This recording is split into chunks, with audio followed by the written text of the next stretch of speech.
বর্তমানে মধ্যপ্রাচ্যের বিশেষ করে ইরান ইসরায়েল যুক্তরাষ্ট্র কেন্দ্রিক সামরিক উত্তেজনার কারণে দুবাই তথা সংযুক্ত আরব আমিরাত ইউএই থেকে 3টি অত্যন্ত গুরুত্বপূর্ণ এবং জরুরি আপডেট নিচে দেওয়া হলো। আজ 4 মার্চ 2026-এর সর্বশেষ তথ্যানুযায়ী পরিস্থিতি নিম্নরূপ। 1. ফ্লাইট চলাচল আংশিক চালু ও স্থগিতাদেশ। Flight update. মধ্যপ্রাচ্যের আকাশপথ অনিরাপদ হওয়ার কারণে গত কয়েকদিন দুবাই ও আবুধাবি বিমানবন্দর প্রায় অচল ছিল।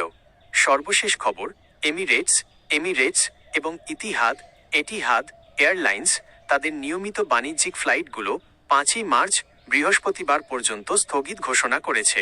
রিপ্যাট্রিয়েশন ফ্লাইট শুধুমাত্র আটকে পড়া যাত্রীদের ফিরিয়ে নিতে এবং জরুরি পণ্য পরিবহনের জন্য সীমিত পরিসরে কিছু বিশেষ ফ্লাইট রিপ্যাট্রিয়েশন ফ্লাইটস পরিচালনা করা হচ্ছে।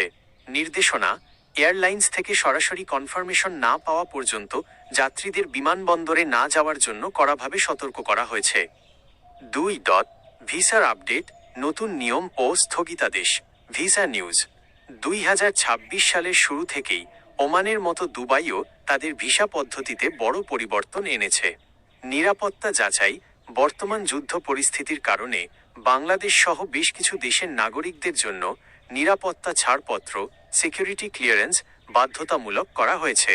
এর ফলে ভিসা ইস্যু হতে আগের চেয়ে বেশি সময় লাগছে। নতুন শর্ত, 2026 সালের নতুন নিয়ম অনুযায়ী ভিজিট ভিসার জন্য এখন থেকে কিউআর কোড যুক্ত হোটেল বুকিং এবং পর্যাপ্ত আর্থিক সচ্ছলতার প্রমাণ ব্যাংক ব্যালেন্স দেখানো বাধ্যতামূলক। যুক্তরাষ্ট্রের মিশন, দুবাই ও আবুধাবিতে অবস্থিত মার্কিন দূতাবাস তাদের নিয়মিত ভিসা অ্যাপয়েন্টমেন্ট 4 মার্চ পর্যন্ত স্থগিত করেছে। 3. বাদশাহর জরুরি বার্তা ও নিরাপত্তা পরিস্থিতি। Security update. সংযুক্ত আরব আমিরাত সরকার এবং দুবাইয়ের শাসক পক্ষ থেকে নাগরিকদের শান্ত থাকার পরামর্শ দেওয়া হয়েছে। গুজব ছড়ানো নিষেধ। সোশ্যাল মিডিয়ায় যুদ্ধের বিষয়ে কোনো প্রকার গুজব বা মিথ্যা সংবাদ ছড়ালে কড়া আইনি ব্যবস্থা ও জেল জরিমানার ঘোষণা দেওয়া হয়েছে। আকাশপথের নিরাপত্তা, আমিরাতের জেনারেল সিভিল এভিয়েশন অথরিটি জিসিএএ জানিয়েছে, আকাশপথ নিরাপদ না হওয়া পর্যন্ত কোনো ঝুঁকি নেওয়া হবে না। দেশের ভেতরে নিরাপত্তা ব্যবস্থা এয়ার ডিফেন্স সর্বোচ্চ সজাগ রাখা হয়েছে।